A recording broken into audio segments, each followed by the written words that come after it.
Welcome to RealPage Economy Express. Let's dive straight into the latest economic trends, as there is a lot to cover from the past 2 weeks. Starting with housing, existing home sales dipped 4.9% in January to an annualized pace of about 4.1 million. While sales declined in most regions, they held steady in the Midwest and rose 2% year over year. Inventory climbed 3.5% from December and 16.8% from last year, giving buyers more options. The median price jumped 4.8% to almost $397,000. Pending home sales also took a hit, sliding 4.6% in January to a record low. Year over year, contract signings dropped 5.2%. With mortgage rates around 7%, affordability remains a challenge. Meanwhile, home prices continued rising. The S&P CoreLogic Case-Shiller Index posted a 3.9% annual gain in December, up slightly from the previous month. New York led with a 7.2% increase, followed by Chicago at 6.6% and Boston at 6.3%. Shifting to construction, total spending edged down 0.2% in January to an annualized $2.19 trillion. Private construction dipped 0.2%, with residential spending down 0.4%. Year over year, total spending remained up 3.3%. Public construction held steady, with highway spending rising 0.6%, while education projects slowed. Now, on the consumer front, sentiment tumbled nearly 10% in February, with buying conditions for durable goods plunging 19% over tariff concerns.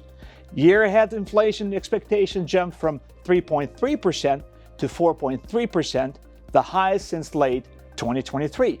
Now, consumer confidence also took a hit. The Conference Board's index fell 7 points to 98.3, marking the biggest drop since August of 2021. The expectations component fell below the recession warning threshold for the first time since mid-2024. Now, spending and inflation tell a similar story. Personal income rose 0.9% in January, while consumer spending slipped 0.2%. Inflation pressures persisted, with the PCE price index climbing 0.3% from the month and 2.5% year over year. In the job market, payrolls grew by 151,000 in February, falling short of expectations, while the unemployment rate edged higher at 4.1%. Healthcare, financial activities, transportation and warehousing, as well as social assistance added jobs, while federal government saw losses. Labor force participation dropped to 62.6%. As for the broader economy, GDP now projects first quarter growth at negative 2.4%, slightly better than earlier estimates. Consumer spending and private investment show small gains, but trade remains a drag. And finally, the elephant in the room, tariffs.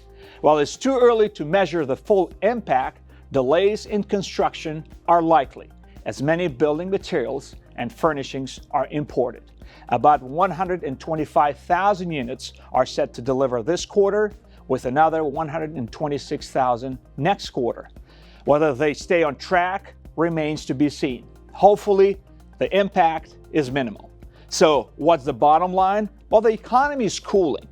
Employment and housing activity are slowing, inflation remains sticky, and consumer confidence is slipping. That's it for this edition of RealPage Economy Express. Thank you for watching, and we'll see you again in 2 weeks.